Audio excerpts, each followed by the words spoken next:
So కొంతమందికి migraine ఎక్కువగా attack అవుతుంటుంది. మైగ్రేన్ వచ్చినప్పుడు లిటరల్లీ వాళ్ళలా ఉండలేరు, ఆ పెయిన్ ఏది తట్టుకోలేరు, కొంచెం సౌండ్ కూడా బేర్ చేయలేరు. అసలు ఈ మైగ్రేన్ అనేది దేని వల్ల అటాక్ అవుతుంది అంటారు?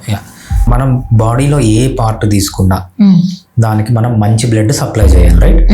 ఆక్సిజన్ ఉండాలి, కార్బోహైడ్రేట్స్ ఉండాలి, ఫ్యాట్స్ ఉండాలి, మినరల్స్ ఉండాలి, విటమిన్స్ ఉండాలి. అంటే మంచి బ్లడ్ని ఒక పార్ట్కి సప్లై చేయాలి.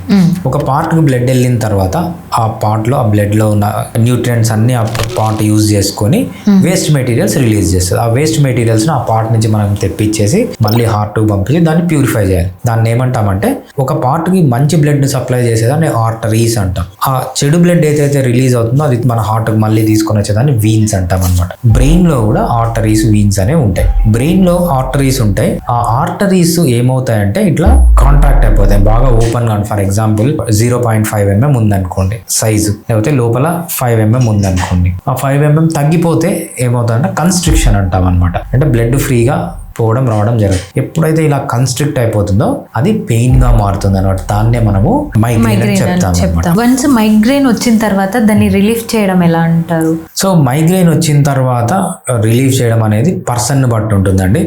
డిఫరెంట్ పీపుల్ కి డిఫరెంట్ కాజెస్ వల్ల మైగ్రేన్ వస్తుంది. కొంతమందికి స్ట్రెస్ వల్ల వస్తుంది, కొంతమందికి ఎక్సర్సైజ్ ఎక్కువ చేయడం వల్ల వస్తుంది, కొంతమందికి వాళ్ళకి సరిపోని ఫుడ్ తినడం వల్ల వస్తుంది, కొంతమందికి లైట్ కి ఎక్కువ ఎక్స్పోజ్ కావడం వల్ల వస్తుంది, కొంతమందికి నాయిస్ వల్ల వస్తుంది. వీళ్ళు గమనించాలి మాకు ఏం చేస్తే మైగ్రేన్ ఎక్కువ అవుతుంది అని దానికి దూరంగా ఉండడమే దీనికి పరిష్కారం. అలాంటి టైంలో ఎలాంటి ఫుడ్స్ ప్రిఫర్ చేయాలంటారు? మైగ్రేన్లప్పుడు మనకు ఈ ఫుడ్ తినాలి ఆ ఫుడ్ తినకూడదు అని ఏం లేదండి.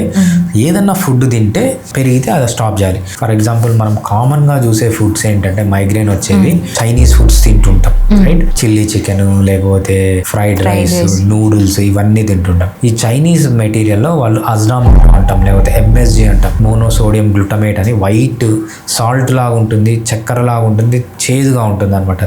అది వేస్తే కూడా చాలా మందికి మైగ్రేన్ అనేది వస్తుంది, గమనించుకోవాలి.